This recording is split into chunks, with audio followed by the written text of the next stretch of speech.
আসসালামু আলাইকুম ওয়া রাহমাতুল্লাহ। সবাই কেমন আছেন? আশা করি সকলেই ভালো আছেন। আজ আমরা কায়দার দ্বিতীয় পর্ব অর্থাৎ প্রথম পার্ট এটা পড়ব। গত পর্বে আমরা শুধু কায়দার যে আরবি 29টি হরফ আছে সেগুলো পড়েছিলাম। যারা ইতিপূর্বে এই ভিডিওটি দেখেননি তারা এই ভিডিওটি দেখে আসবেন। আমি ডেসক্রিপশনে এর লিঙ্ক দিয়ে দিব। আজ আমরা আরবি 29টি হরফকে লেখার মাধ্যমে শিখার সুবিধার্থে 8 ভাগে ভাগ করা হয়েছে। 1 নম্বরে 4 হরফ আলিফ, মিম, ত, জ। 2 নম্বরে 5 হরফ বা, তা, সা, ফা, কাফ। 3 নম্বরে 3 হরফ হা, খ, জিম। 4 নম্বরে 5 হরফ র, ঝা, ওয়াও, দাল, জাল। 5 নম্বরে 4 হরফ সিন, শিন, সদ, দদ। 6 নম্বরে 3 হরফ নুন, কফ, লাম। 7 নম্বরে 3 হরফ হামজাহ, আইন, গইন। 8 নম্বরে 2 হরফ হা, ইয়া। এখানে যে বলা হয়েছে আরবি 29টি হরফকে লেখার মাধ্যমে শিখার সুবিধার্থে 8 ভাগে ভাগ করা হয়েছে। তা কিভাবে? এটা আমরা যারা মাদ্রাসায় পড়ি সেই ক্ষেত্রে এটা দেখাইতে সুবিধা হয়, বোর্ডের ভিতরে আমরা লিখে দেখাই। তারপরে এখানে আমি বোঝানোর চেষ্টা করব। এখানে দেখেন আলিফের জন্য শুধু একটি লম্বা টান দেওয়া হয়েছে, আর এখানে সেম আলিফের শুধু আলিফ হয়েছে, কিন্তু আলিফের উপরে অল্প একটু মাথায় বেঁকানো হয়েছে। এই বেঁকিয়ে দিলেই এটা মিম হয়ে গিয়েছে। যদি আলিফের এখান থেকে এখানে যদি আমরা একটু বেঁকিয়ে দিই তাহলে মিম হয়ে যায়। ঠিক তেমনি ভাবে ত আলিফের সাথেই ওরকম ভাবে আমরা যদি তো এই মাথাটা গোল মাথাটা আলিফের সাথে যুক্ত করি তাহলে ত হবে, আর তয়ের উপর এক নুক্তা দিলেই জ হবে। ঠিক এভাবে বা এর নিচে এক নুক্তা দিলেই বা, আর তার উপরে 2 নুক্তা দিলে তা, তার উপর 3 নুক্তা দিলে সা। ফায়ের ক্ষেত্রে শুধু এখানে একটু গোল যদি আমরা এঁকে দিই তাহলেই এটা ফা হয়, তারপর উপর একটা নুক্তা। কাফের ক্ষেত্রে শুধু উপর থেকে একটি দাগ হবে, মাঝখানে ওই কাফের পেঁচানোটা থাকবে, তাহলে কাফ। হা সেম একই, হায়ের উপর এক নুক্তা দিলে খ, মাঝখানে নুক্তা দিলে জিম। র এইটা এগুলা সব এক ডিজাইনে, শুধু একটু হালকা হালকা এই একরকম টান দিলেই হয়ে যায়।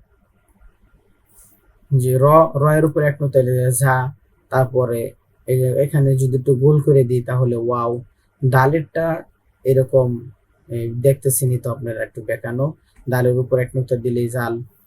সিন, সিনের মাথা এই 3 মাথা যদি উপরে 3 নুক্তা দিই তাহলে সিন হয়, আর এই মাথাগুলো মুছে যদি গোল মাথা দিই তাহলে সদের মাথা হয়, আর সদের মাথার উপর একটি যদি নুক্তা দিই তাহলে দদ হয়ে যায়।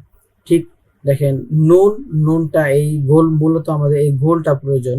এই গোলের ভিতরে যদি একটা নুক্তা দিই নুন, আর নুক্তা মুছে যদি এখানে গোল আকৃতি দিয়ে উপর 2টা নুক্তা দিই তাহলে কফ হবে, আর ওগুলো মুছে যদি শুধু আমরা সোজা একটি আলিফ দিই, আলিফের মতো দিই তাহলে এটা লাম হয়ে যাবে।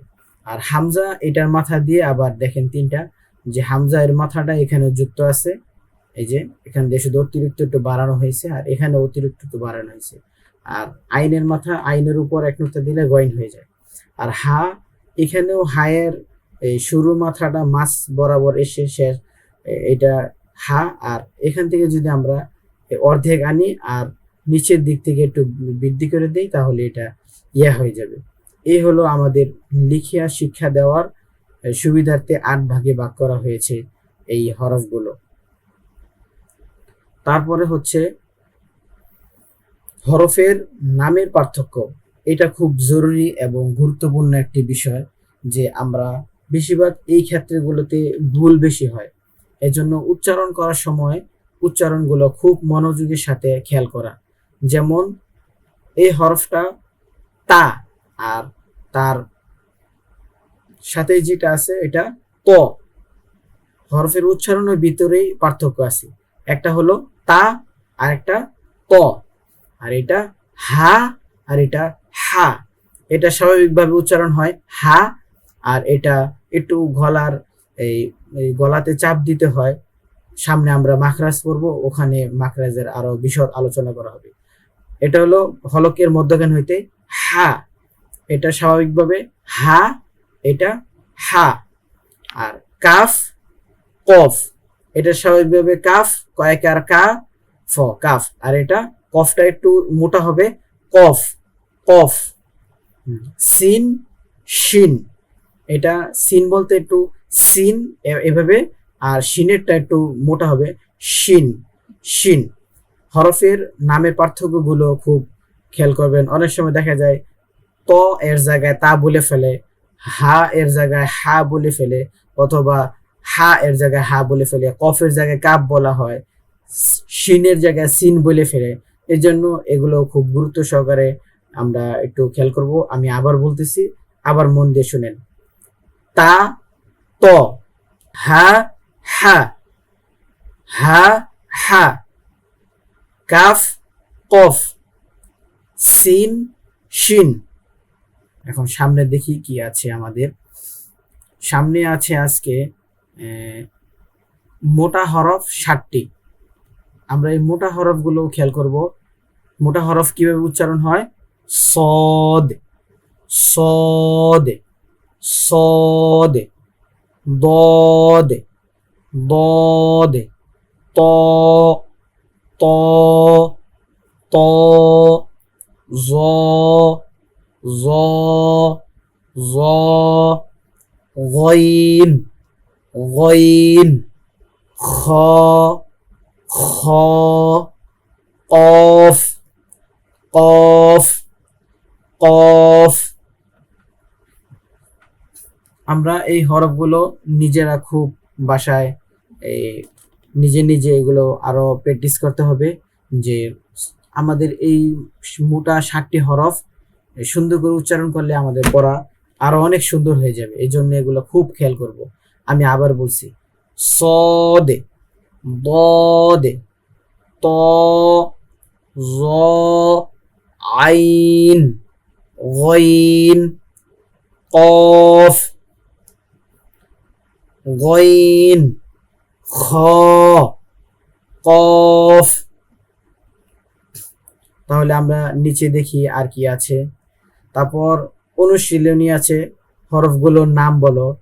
এরকম সা, ওয়াও, বা, জিম, ত, মিম, আলিফ, ঝা, হামজা, লাম, খ, জ, তা, র, হা, সদ, ইয়া, জাল, হা, দদ, ফা, গইন, শিন, নুন, কাফ, সিন, দাল, কফ, আইন।